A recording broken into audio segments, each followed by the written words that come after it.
Hi, Laurie Scherer with the Scherer Team with my partner. Dan Karp with the Karp Group. We're going to talk to you today about what full disclosure means in the process of selling your home or buying a home.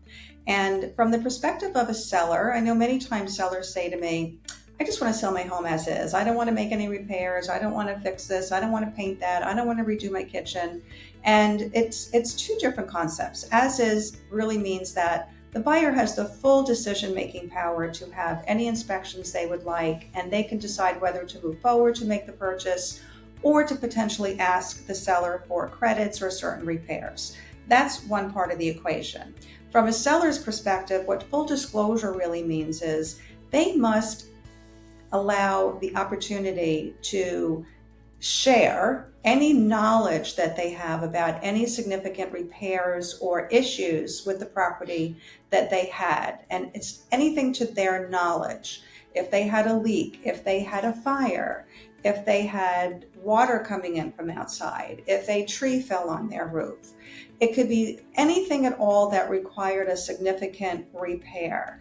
And the reason for this is it's an obligation, it's a law that they must disclose anything that they know of needed to be addressed, repaired, and identified in the ownership of their home.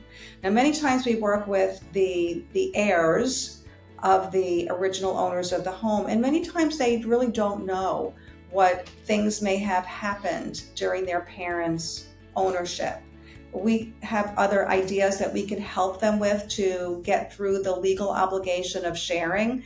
And it's really just to say, this was my parents' home. I did not live here, and I really don't know what significant things might have happened. So they still are aware that if they knew of something, they still must disclose it. And like you said, if they didn't know, then you don't know. But that's why we have a seller's disclosures to go through that yes, no, don't know, and really look at that. And I think there's the legal aspect of it, and then there's the idea of the ethical part of it, and then the idea that you want to do the right thing for the transaction. There are times where the stuff is going to come up. It's going to when you run the insurance quotes on a house and there was a claim made and you said that there wasn't a claim, we're going to see it, and we're going to bring it up now 20 days into the transaction. It's going to set us back, and then there's going to be a renegotiation, and why didn't you disclose this? And the more you can disclose up front, the better, and it creates a smooth transaction. It creates the honest transaction from up front, and really creates less headache and hiccup down the road.